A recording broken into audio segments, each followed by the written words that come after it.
One of the very first acts of the current administration has been vindicated after nearly a year and a half. Today, the Supreme Court upheld the constitutionality of the president's travel ban. The left reacted in its typically restrained way. The New Republic tweeted, quote, "If it wasn't clear before, it should be now. Democrats should prepare to pack the Supreme Court."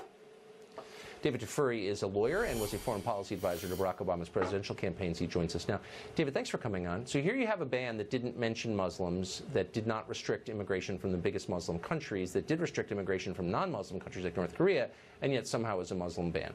Can we just admit now that that was probably the dumbest talking point ever, and that it was a lie? You know, Tucker, I was on your show exactly 1 year ago today to argue about this with you. 1 year ago, the Supreme Court issued its decision that overturned the halt on the ban. That was the second ban. A lot has changed since then, but in some ways nothing has changed. Now, the Supreme Court has made its final ruling on the third ban. Now, that third ban is different from the second ban and much different from the first ban. But in the end, there are many who still believe that the purpose of the ban was to ban Muslims from coming to the country. And there is some support for that. So what I think is that this is still really bad policy for the country. There are some good legal arguments now that the Supreme Court took hold of, and the majority, a very thin majority, by the way, 5-4, used to rule in favor of the ban and to support the ban. However, this is still bad policy because we are still banning lots of Muslims. We're still banning lots of Muslims who are not a security threat, and we're not banning many of the Muslims, like some Muslims from some countries, who actually have engaged in terrorist acts here in the United States. So how would we know, for example, if an immigrant is from Afghanistan, Somalia, Syria? Do we trust those governments to keep close track of the records of the people who are coming here? That's a rhetorical question. The answer is obviously not. So why would we even take any risk at all, since we don't know, we can't know, we never will know exactly who they are? Well, obviously, the administration thinks it knows. That's why it's taken the time to ban people from certain countries. It thinks it can figure out what country a certain person is from. But don't we know, can we just agree that if you're coming here from Somalia, it doesn't have a government functional enough to keep track of who you are and to pass on any applicable or relevant records about you? It's a dysfunctional place. Same with Afghanistan. Same, I would argue, Syria, under the conditions of the civil war right now. So, like, who would disagree with that? Do we trust the government of Somalia to tell us the truth? Actually, even the Trump administration disagrees with you about Somalia. When the Trump administration they may, but I'm not. But they're not here. I'm asking. But hold on, I'm asking you. What do you think of that? I mean, do you trust the government of Somalia to vet for us the people from Somalia who come here? That's insane, right? And I don't care what the Trump administration thinks.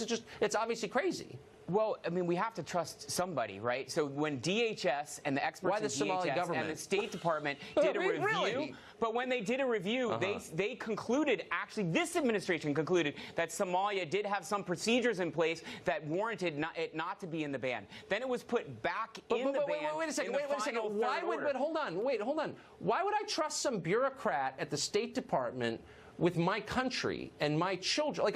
How would we know? Let's be specific. Let's be honest here. So the State Department, I don't care whose administration is telling us, no, don't worry about it. We trust the government of Somalia. Why shouldn't I laugh at them when they say something so self-evidently stupid and dishonest to me?